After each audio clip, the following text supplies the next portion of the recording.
هلا، شلونكم؟ أتمنى تكونون بخير وأنتم تسمعون هذا البودكاست. طبعا اليوم جايتكم بقصة من حياتي الشخصية. ب2009 كان عمري 9 سنوات. بعدين وراها كنا صف رابع ابتدائي. كانوا دائما يعني يحاولون يهيئونا للصف الخامس الابتدائي، لأنه ذاك الوقت بالعراق كان صف الخامس بإنجليزي، بينما صف الرابع كنا بعدنا ما ناخذ إنجليزي. فالمهم كان أكو تشجيع كلش كبير من المدرسين والمدرسات، وخلصوا أنتوا كبرتوا وما أدري شنو من هاي السوالف التعبانة.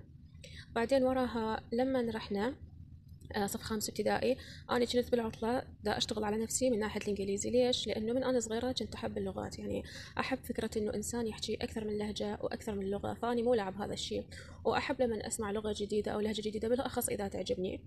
فالمهم وراها رحنا صف خامس ابتدائي، وأنا كنت كل زينة بالإنجليزي، أحسن من كل أقراني اللي كانوا وياي بالصف.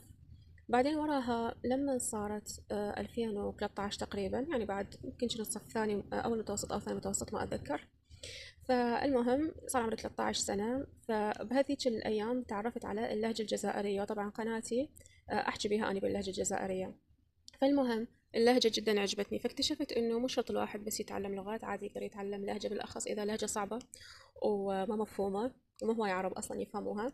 فبذاك الوقت كان تفكيري لما كنت صغيرة إنه الإنسان يتعلم الشيء لأنه يحبه. الناس اللي كانوا دائما أكبر من عندي يحاولون يوجهوني على إنه الإنسان لازم يتعلم الشيء على مود يجيب من عنده فلوس. طبعا أغلب هذول الناس هم أصلا ما عندهم فلوس. ودائما يعني ما عندهم فلوس ومشاريعهم فاشلة، وحرفيا حياتهم كانت من أتعس ما يكون. ففكرة إنك تاخذ نصيحة من واحد حياته تعيسة ما أنصح. صحيح مرات الإنسان ممكن ينصحك على مود حياتك لا تصير تعيسة مثله، بس اكو ناس لا، يعني حتى الفرحة يخربوها عليك، فاكو فرق كبير. فهذول الناس كانوا الاثنين فاشلين ويخربون عليك فرحتك يعني.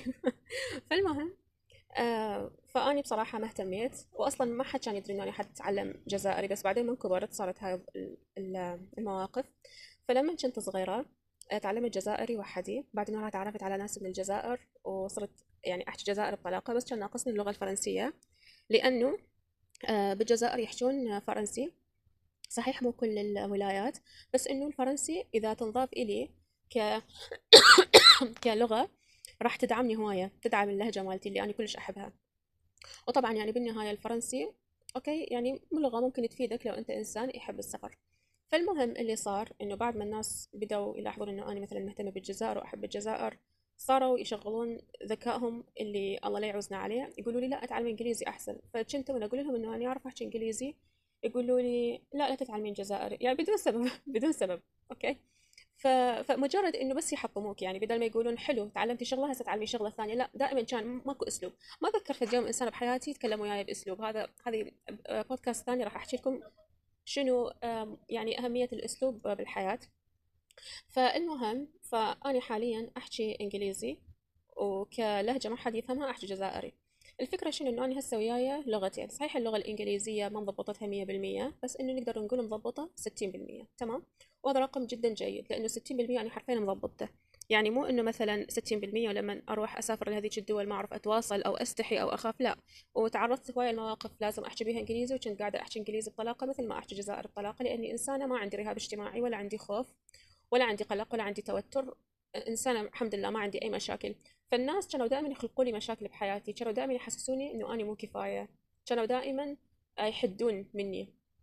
فبذيك الفترة من حياتي أنا كنت إنسانة، ولا أخجل من الاعتراف، كنت إنسانة ساذجة. كنت أظن إنه مثل ما أنا ابتهال إنسانة صادقة ومن أحكي الشيء أحكيه بصدق، كنت أظن إنه الناس نفس الشيء، إنه إذا حكوا الشيء فهو بده يحكوا بصدق. ما كنت أعرف إنه الناس حاقدة وكارهة لهاي الدرجة، ومرات هم أصلا ما عندهم شيء بحياتهم ولا حققوا شيء بحياتهم، بس لما يشوفوك أنت بتحب شغلة أو مميز بشغلة يحاولون يحطموك ويطيحون حظك ويكسرون فرحتك. اكو هيك ناس واكو ناس يتغذون على هذا الامر، وهذول الناس يسموهم الساديه، انه لما يشوفون انسان يبكي او ينقهر او يعاني هم يستمتعون. فلما كبرت واكتشفت كل هاي الامراض النفسيه اللي كانت محاطه بي، حمدت الله الذي عافاني مما ابتلاهم. والشيء الوحيد اللي افتخر به من لما كنت صغيره الى يومنا هذا، طبعا اذا حسيت بهدوء لان انطفت الكهرباء، مرحبا بكم في العراق العظيم. تطفي الكهرباء هواية. نرجع لموضوعنا، إنه الناس السادية والأمراض النفسية التي تحاط بالإنسان، ممكن إنه حرفيا تدمر له أحلى حلم وأجمل حلم. فنصيحتي لليوم إنه تعلم الشيء اللي تحبه، تعلم الشيء اللي قلبك يرتاح له. الإنسان طالما في حالة تعلم مستمر معناها عقله في حالة عمل مستمر، معناها إنه خلاياك العصبية في حالة تشابك، وفي حالة إنه تخلق خلايا عصبية متجددة.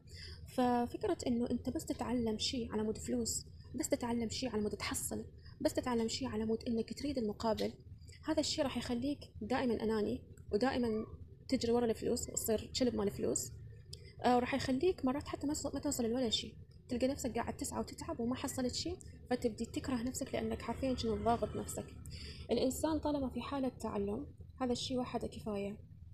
إذا بعد فترة حسيت إنه هذا الشيء ممكن مدى يلبي احتياجاتك ورغباتك، هذا بعد أنت والشيء اللي قاعد تتعلمه. أنا بالنسبة إلي ما كنت أنتظر شيء من تعلم اللهجة الجزائرية ولا شيء.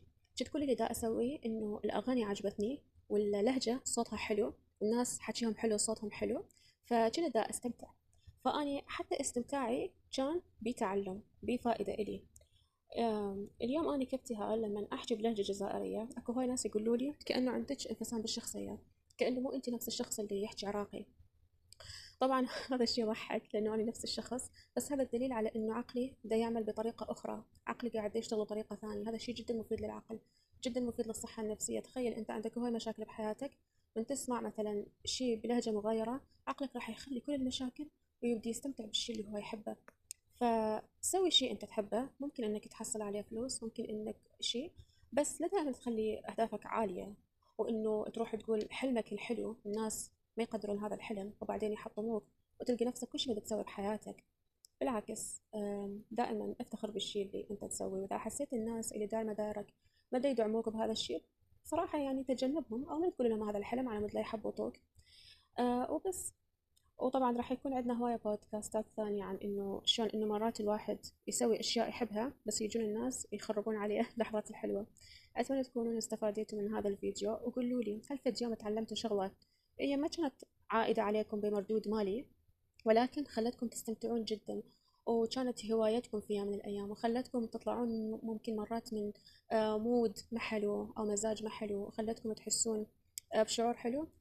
إذا كانت هذا الشيء رياضة، لغة، أو ممكن حتى صديق، أي شيء كتبوا لي بالتعليقات وأنتظر آرائكم. مع السلامة.